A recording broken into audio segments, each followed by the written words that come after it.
嗨，亲爱的书友们，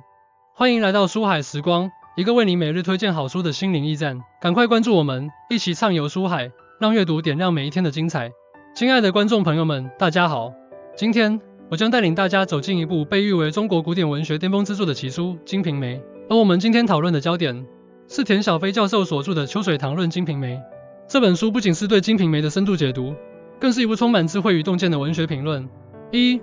核心理念：人性与欲望的深度剖析。秋水堂论金瓶梅的核心理念在于对人性与欲望的深刻剖析。田小飞教授认为，金瓶梅之所以伟大，是因为它毫不避讳地展示了人性的复杂和欲望的多面性。在书中，田小飞教授指出，金瓶梅通过描写西门庆及其周围人物的日常生活，揭示了人性中普遍存在的欲望和贪婪。他认为，这些欲望不仅仅是个人道德的体现，更是社会结构和文化背景的产物。通过对人物心理的细腻刻画，作者兰陵笑笑生让我们看到了欲望如何驱动人们的行为，以及这些行为如何反过来影响他们的命运。阅读《秋水堂论金瓶梅》，我们可以学会如何在现代社会中识别和管理自己的欲望。田小飞教授的分析帮助我们理解，欲望本身并不是坏事，但如何处理和引导这些欲望，却决定了我们的人生走向。通过对书中人物命运的分析，我们可以反思自己的生活方式和价值观，从而做出更明智的选择。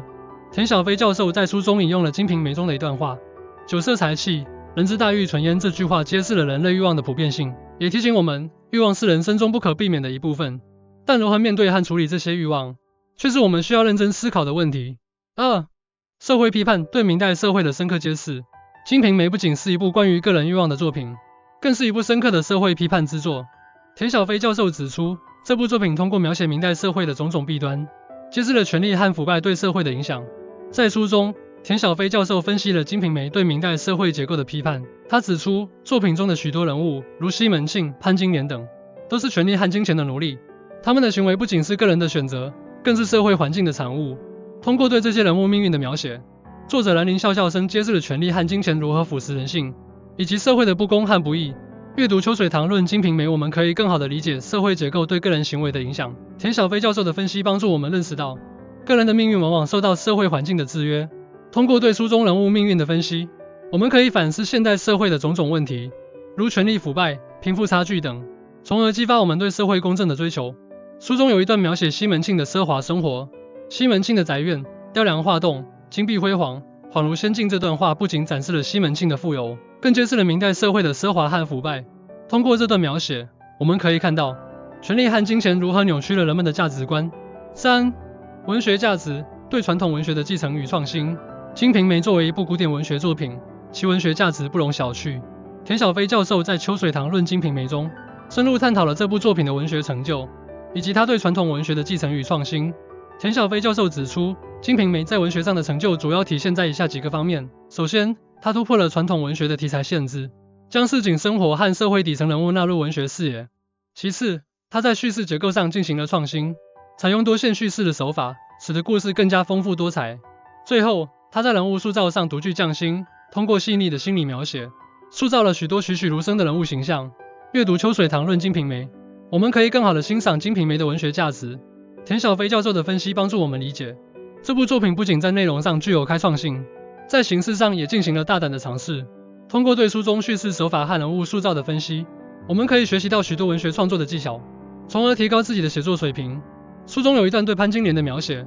潘金莲的眉眼如春水般灵动，如秋月般皎洁。这段话展示了作者兰陵笑笑生在人物描写上的高超技巧。通过细腻的笔触，作者成功地塑造了一个充满魅力而又复杂多面的女性形象。哲学思考对人生意义的深刻探讨。《金瓶梅》不仅是一部文学作品，更是一部充满哲学思考的著作。田小飞教授在《秋水堂论金瓶梅》中，深入探讨了这部作品对人生意义的探讨，以及他对人类命运的思考。田小飞教授指出，《金瓶梅》通过对人物命运的描写，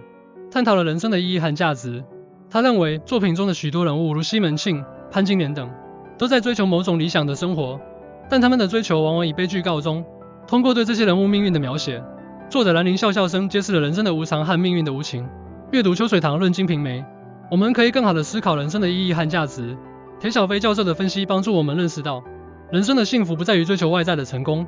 而在于内心的平和与满足。通过对书中人物命运的分析，我们可以反思自己的生活方式和价值观，从而追求更加充实和有意义的人生。书中有一段对西门庆的描写，西门庆的一生如梦幻泡影，如露亦如电，这段话揭示了人生的无常和命运的无情。通过这段描写，我们可以看到，人生的幸福不在于追求外在的成功，而在于内心的平和与满足。亲爱的观众朋友们，通过对秋水堂论《金瓶梅》的深入解读，我们不仅对《金瓶梅》这部经典作品有了更深刻的理解，更对人性、欲望、社会和人生有了新的认识。秋水堂论《金瓶梅》是一部充满智慧与洞见的作品，它不仅揭示了《金瓶梅》的深层含义，更为我们提供了许多关于人性和社会的深刻思考。田小飞教授的分析帮助我们认识到，欲望和权力并不是人生的全部意义，内心的平和与满足才是真正的幸福。我强烈建议大家阅读秋水堂论《金瓶梅》，